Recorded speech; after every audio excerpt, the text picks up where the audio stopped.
Shalom saudara sekalian, ini puasa hari yang ke-18 ya saudara.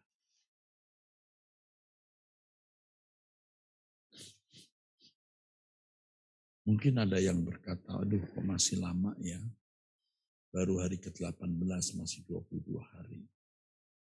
Tapi di lain pihak ada orang syukur masih 22 hari. Ada yang menyambut 22 hari sisa dengan sukacita.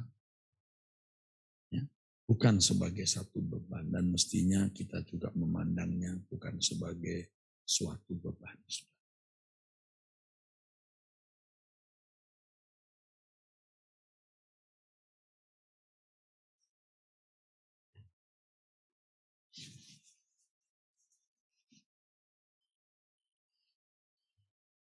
Saudaraku sekalian,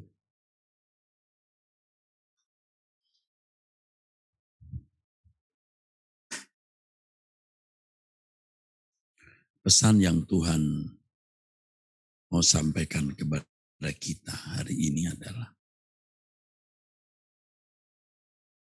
kalau kita yakin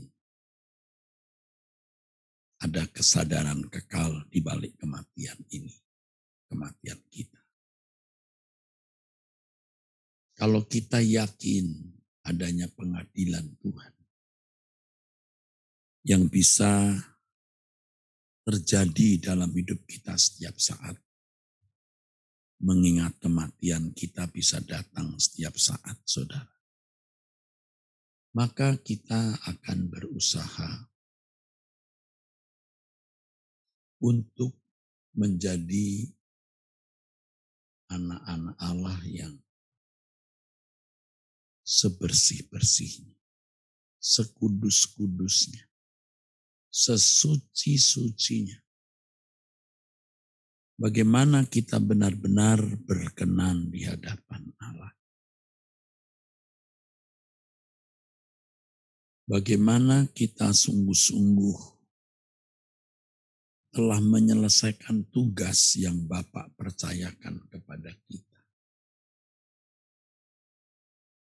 Dan jika kita meyakini adanya realitas pengadilan tersebut, dan kita benar-benar mempersiapkan diri untuk itu, saudaraku. Maka, saudaraku, kerajaan surga menjadi idaman bagi kita. Menjadi idaman bagi kita.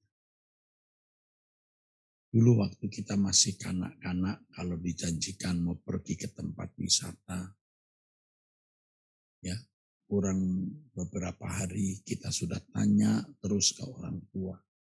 Masih berapa hari, Mam? Masih berapa hari, Pak? Begitulah anak-anak, saudara. Mestinya kita juga begitu. Berapa lama lagi ya? Tadi sore, saudaraku, ya, saya menatap langit yang kebetulan cerah. Ya, saya lihat awan putih, lalu saya melihat awan putih, lalu langit yang biru, latar belakangnya. Saya berpikir bahwa di balik langit biru itu ada rumah Bapa, ada kerajaan surga. Entah bagaimana saya bisa menangkap satu suasana yang indah. Ya, saya menangkap satu suasana yang indah. Dan itulah yang kemudian membekas di hati saya sejak tadi siang, sore. Betapa indahnya kerajaan surga itu.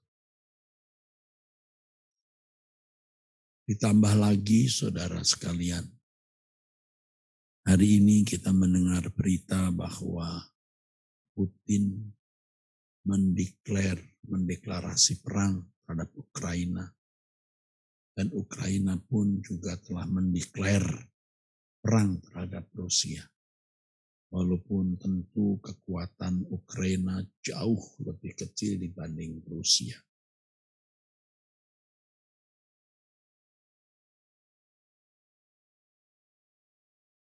Betapa banyak korban orang-orang sipil, saudaraku.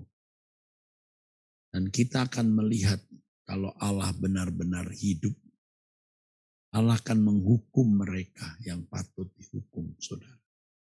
Orang yang sewenang-wenang terhadap sesamanya, lihat saja nanti bagaimana Tuhan bertindak.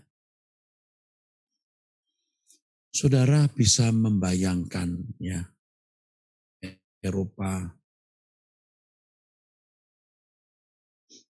yang nyaman begitu, kehidupan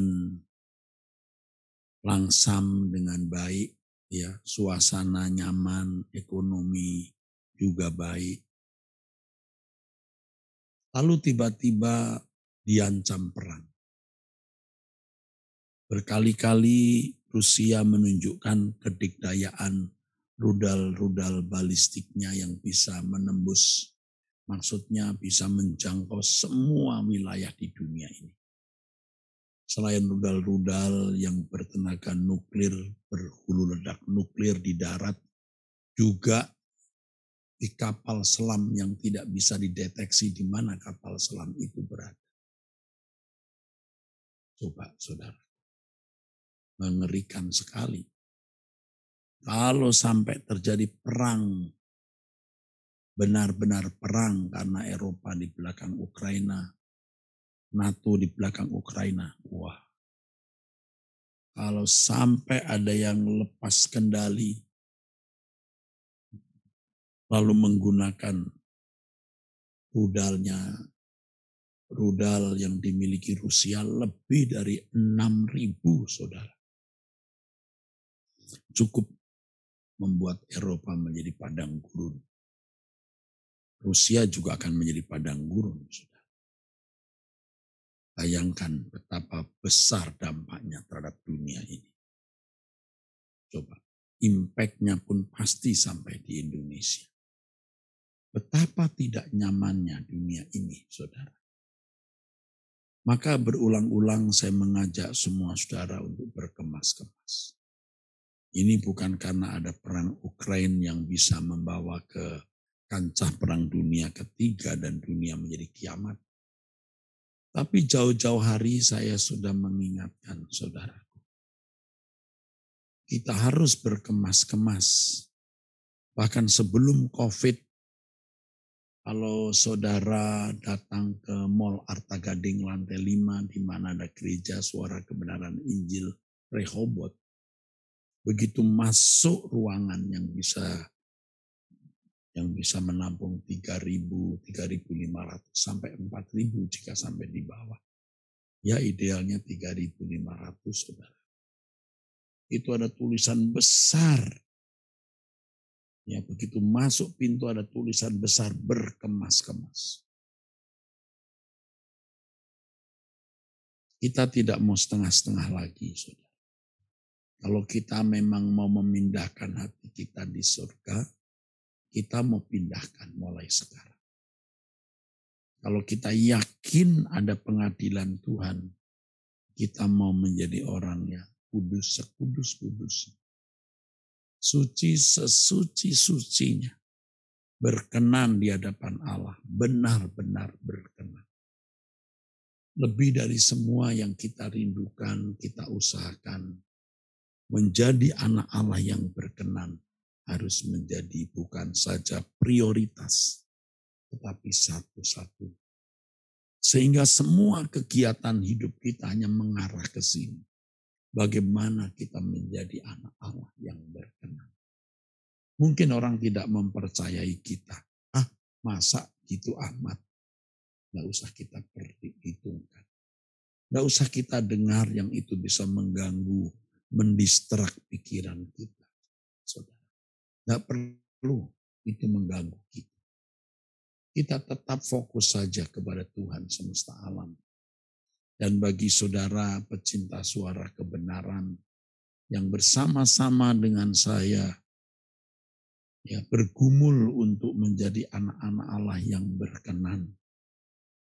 Ayo, kita semua sehati untuk menjadi anak-anak Allah yang berkenan di hadapan Tuhan.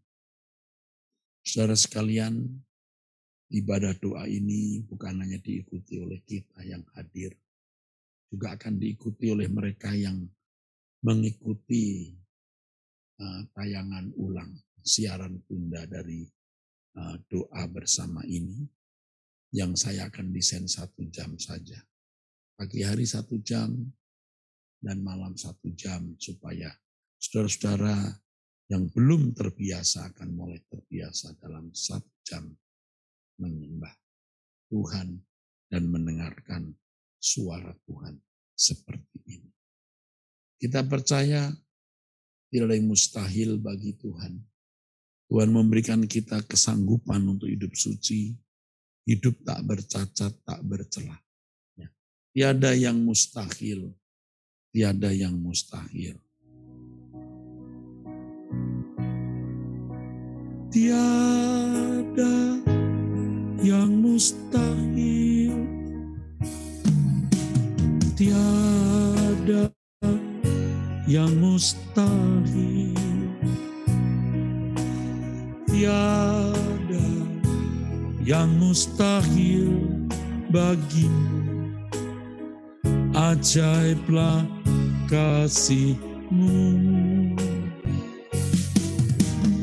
Tiada yang mustahil, tiada yang mustahil, tiada yang mustahil bagimu. Besarlah kuasa-Mu. Angkat tangan saudara. Kiranya berkat dari Allah Bapa di surga, rahmat dari Tuhan Yesus Kristus dalam persekutuan Roh Kudus turun atas saudara, menyertai saudara sekalian saat ini sampai selama-lamanya. Amin. Amin. Saudara, sampai jumpa besok pagi jam 5.